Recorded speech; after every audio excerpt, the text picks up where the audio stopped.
My name is Kelly Komorowski. I'm a clinical clerk at Hunterdon Medical Center, and I've been overweight my entire life, and I decided it was time to make a change for myself.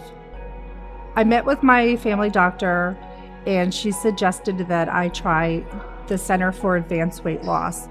The process before surgery is you have to meet with the nutritionist, you have to have blood work, you have to meet with the psychiatrist, you have to have a stress test, you have to have a sleep study, and once you make your appointment, you have to wait several months to make sure you are in the right mindset to have the surgery.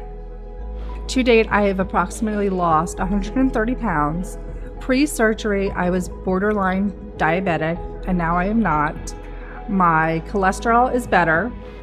I have lower blood pressure, and my asthma is pretty much gone. I returned to work approximately 2 weeks after surgery. Pretty much 1 week after surgery, I was back on my feet doing everyday normal things.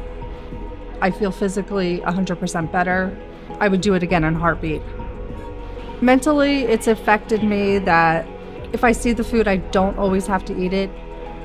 I guess my favorite activity a year ago would just be being home and watching TV, and now I like to go outside and spend time with my dog and run around and take walks with her. The support group I had throughout my process was my family. I could not have done this without my family. They supported me 100% throughout this whole process. I would like to try to go skydiving, something adventurous that I couldn't do before. My plans going forward are just to continue doing everything I've done. Be healthy, continue to do what I'm doing, and strive to be great.